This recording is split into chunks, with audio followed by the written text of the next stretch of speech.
Sino? Si Najashi.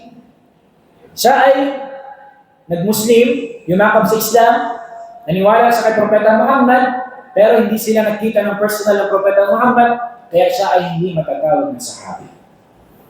Okay? Kasi ang kaida, pamantayan, kailangan Muslim, nakita ang Propeta Muhammad sallallahu alaihi wasallam at namatay na siya ay naniniwala kay Propeta Muhammad sallallahu alaihi wasallam. Okay? Ayun. Kabaki?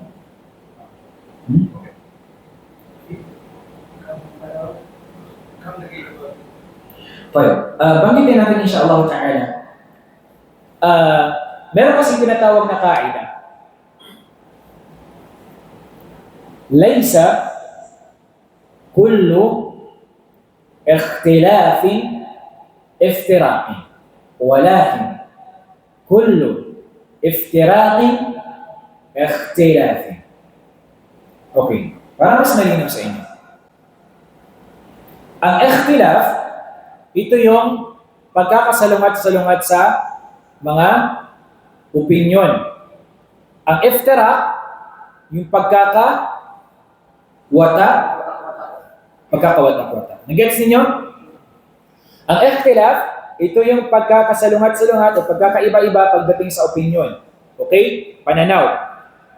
Ang iftiraq, ito naman ay pagkakawata-wata o pagkakahiwa-hiwalay. Okay. Ang kaida na to, pamantayan na to, sabi niya, laysa kullu ikhtilafin iftiraqin. Hindi lahat, sabi niya, ng pagkakaiba-iba ng opinyon ay magiging dahilan na pagkakawatak-watak. Okay, para mas malinawan kayo. InsyaAllah. Meron tayong tinatawag na 4 na imam sa Islam. 4 na madhab. Okay. Ang bawat isa sa kanila ay meron silang mga opinion pagdating sa hukum ng sala. Halimbawa, pagsabi ng bismillah sa sala. Yung iba, sinasabi ng ibang sa Shafi'i, sabi niya, kailangan palakasin. Sinasabi ng Hanabila, Ahmad bin Hanbal, sabi nila, hindi pinapalakas. Nagbabasa tayo pero hindi pinapalakas. Okay? Nagkakaiba-iba sila ng opinion. Pero itong pagkakaiba ng opinion, hindi ito katibayan o palatandaan na sila ay nagkakawatak-watak. Ganon din pagdating sa kunot. Alam niyo yung kunot, hindi pa kunot ng noo, ha? Yung sa witr, di ba? Sa tarawih minsan sa Ramadan, yung tinatawag na last 1 or 3 raka'a, yung tinatawag na witr, doon nagkukunot, nagtataas yung kamay, yung imam. Yung tinatawag na kunot. Hindi po yung pagkunot ng noo, ha? Okay.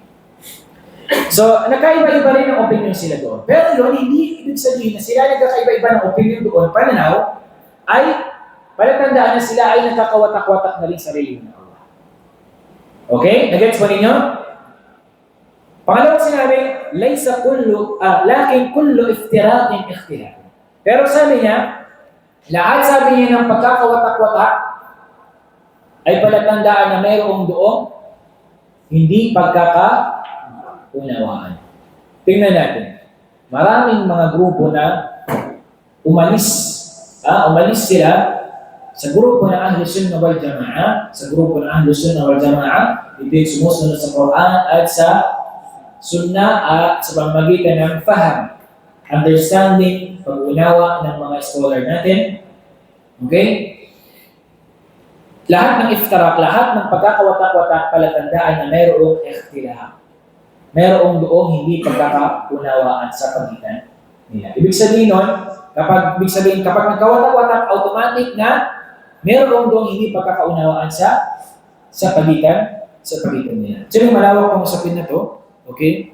Inshallah, kinuha lang natin yung kung ano yung mahalaga inshallah wa ta'ala. Dalangin natin sa Allah na naging kapakipakinabang ang ikling lecture natin inshallah ta'ala. Subhanallahi wa bihamdihi. Assalamu alaikum.